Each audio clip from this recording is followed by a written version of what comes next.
Bonjour, je vais vous parler aujourd'hui de l'égoïsme dans les divorces.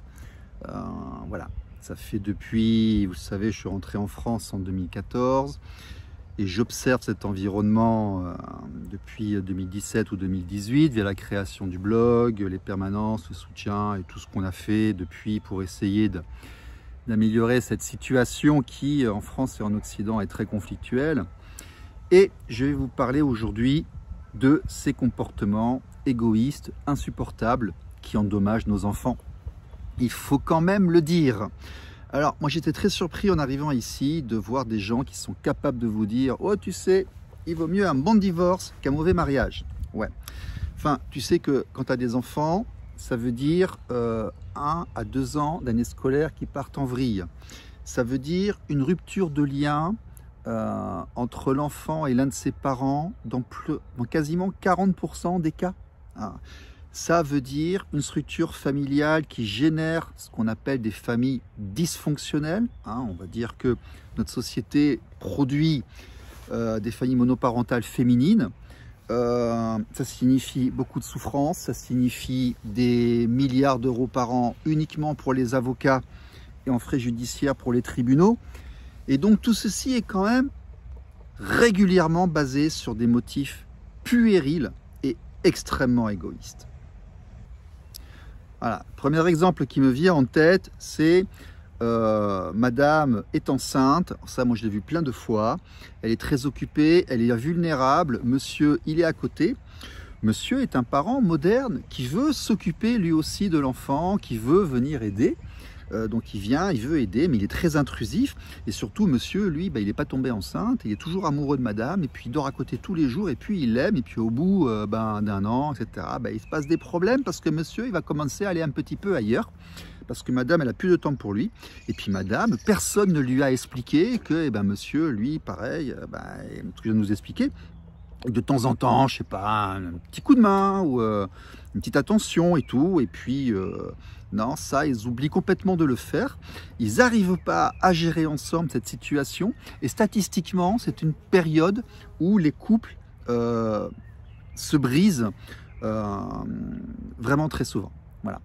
Et même on le regarde chez les célébrités, il y a énormément de cas de scandales qui arrivent, qui sont repris par les journaux People, qui reprennent cette observation que j'ai pu effectuer sur le terrain. C'est une période de vulnérabilité.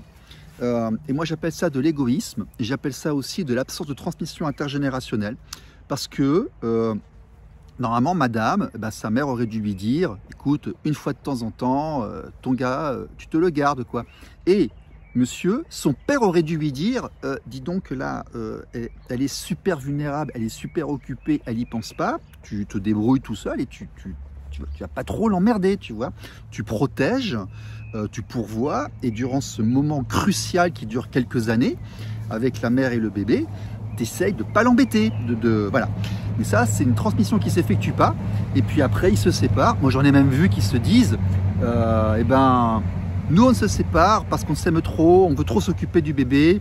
Ouais, elle m'énerve, elle veut pas que je m'occupe du bébé, et puis elle s'occupe pas de moi, et donc on se sépare. Et puis après les avocats arrivent, et tribunal, et c'est parti, et on commence à faire des chèques, et on commence à vendre ce qu'on a, et c'est un désastre, et c'est un carnage pour les enfants.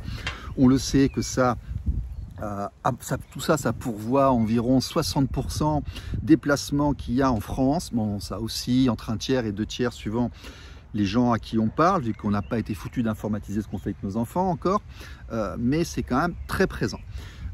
Deuxième situation que je vois passer, c'est madame, elle commence à s'approcher de 40 ans là, elle se dit attends, mais si maintenant je ne le fais pas, après j'aurai plus de valeur sur le marché secondaire, et il faut que je refasse ma vie, parce qu'autrement après je ne pourrai pas le refaire. Alors je vais balader tout le monde, lui va me faire une pension alimentaire, je m'en vais et je refais ma vie avec un autre et tout. Non mais ça c'est de l'égoïsme, c'est de l'égoïsme total quoi.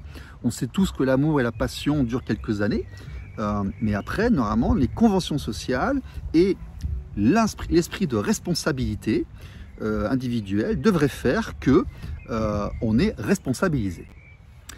Parce que l'autre conséquence de ces divorces basés sur des choses extrêmement égoïstes, c'est, comme on l'a dit, des enfants qui vont être élevés dans des familles dysfonctionnelles, qui verront pas souvent leur père, et donc, parce que on va quand même le dire, très souvent l'enfant termine avec la mère, c'est comme ça en Occident. Les interventions étatiques sont extrêmement violentes et coûteuses, ça ne marche pas bien, on le sait, mais qu'est-ce qu'il y a comme répercussion sur la sociologie, le mode de fonctionnement des gens? Alors les gens qui ne voient pas assez leur père, je ferai une vidéo sur ça, moi je les reconnais à des kilomètres aujourd'hui depuis que je m'y intéresse, c'est des gens qui vont confondre la loi collective, la règle du clan, la règle du groupe, de la société, avec leurs envies. C'est le moi. Voilà, c'est moi.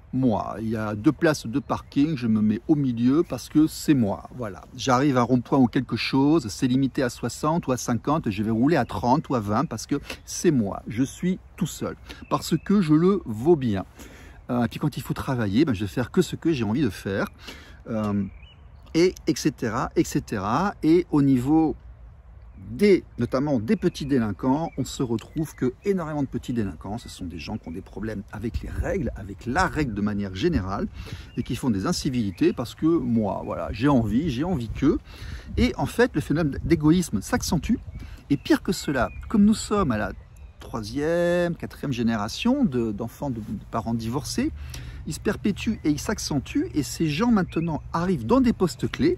Et on voit arriver d'ailleurs des gens qui viennent régler leurs problèmes personnels, qui ont grandi en situation de famille dysfonctionnelle, qui estiment que pour eux ça devient leur norme, et qui vont après dans les services sociaux ou dans les tribunaux vous dire « Ouais mais moi j'estime que », parce qu'ils n'appliquent plus la loi du groupe et du clan, mais ils appliquent la leur, et ça pose des problèmes systémiques encore plus importants. Donc on ne se rend pas très bien compte, mais quand on n'est pas capable, nous en tant que bonhomme, de gérer ses pulsions, et puis qu'on se sépare pour rien, ou qu'on n'est pas capable, madame, de dire « ouais, je fais un petit effort, et puis allez, c'est bon, là je laisse passer pour l'intérêt du bien commun », eh bien on fait une société d'égoïstes, et on massacre nos enfants. Aujourd'hui, je ne vais pas revenir sur les problèmes qu'il y a par rapport au placement, par rapport au divorce conflictuel, mais c'est quand même un carnage pour nos gosses. Et c'est un carnage pour nos gosses, très souvent par manque de responsabilisation et par égoïsme. Alors, j'ai des exemples et j'interroge régulièrement des personnes qui sont nées dans les années 30, 40, 50. Moi, je ne demande pas à repartir dans les années 50. Mes grands-parents ne se comportaient pas avec leurs enfants de la même manière que moi ou de la même manière que vous. Il s'est passé des choses et c'est bien pour l'enfant. La coparentalité est extrêmement bien pour l'enfant. On l'a vu avec Madame Castellin-Meunier, on a un rééquilibrage qui s'effectue après cette séparation, ce genrage qui s'est effectué durant la révolution industrielle, qui a mené à des abus. Je rappelle que la position de l'homme et de la femme par rapport à l'éducation des enfants était extrêmement égalitaire parce que tout le monde faisait un petit peu tout en même temps, que ce soit dans les champs, à la maison, à l'époque où la population était de majorité rurale. Donc on différencie extrêmement bien sociologiquement les classes aisées, l'arrivée de la haute bourgeoisie, la noblesse, où là effectivement dans les individus n'étaient plus des objets, des individus autonomes, quasiment des objets de marchandage par rapport à leurs parents ou de transactions. Donc aujourd'hui, on repart sur une coparentalité, on repart sur une égalité. C'est une demande qui est bien, qui est bonne, mais il faut qu'elle se fasse de manière responsable.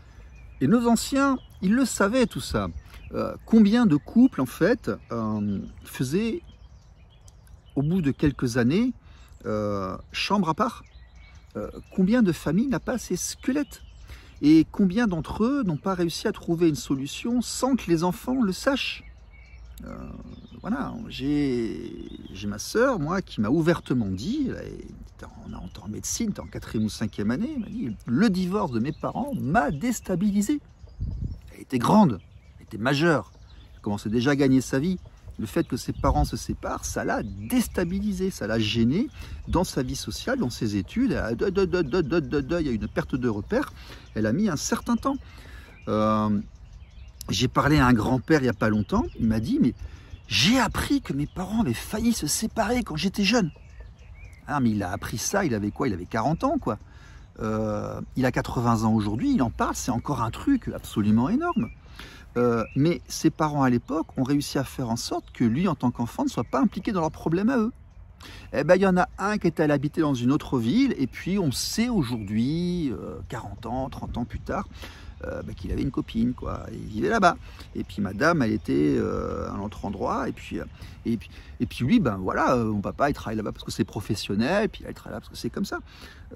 Mais ils ne sont pas allés dire, allez, par égoïsme, on va aller le marquer partout, on va aller l'officialiser, on va flinguer le modèle représentatif qu'on offrait auprès de nos enfants, parce que tu comprends, moi je me sens bien si c'est comme ça. Mais on s'en fout que tu te sentes bien. On est en train de flinguer des générations et de générations de gosses dans notre pays par des comportements égoïsmes. Un enfant, c'est pas un sac de sport, il n'y a pas de bouton reset quand vous faites des gosses. Normalement, c'est l'intérêt de l'enfant qui passe avant celui du parent. Ça n'a jamais été l'inverse. On a culpabilisé les parents par rapport à la psychanalyse, très clairement, mais normalement, la ligne générale, c'est que après, vos biens sont transmis à vos enfants, c'est eux qui grandissent quand vous flétrissez. Vous faites un pas de côté et vous les laissez grandir. L'allongement de l'espérance de vie implique une plus grande responsabilisation par rapport à ça.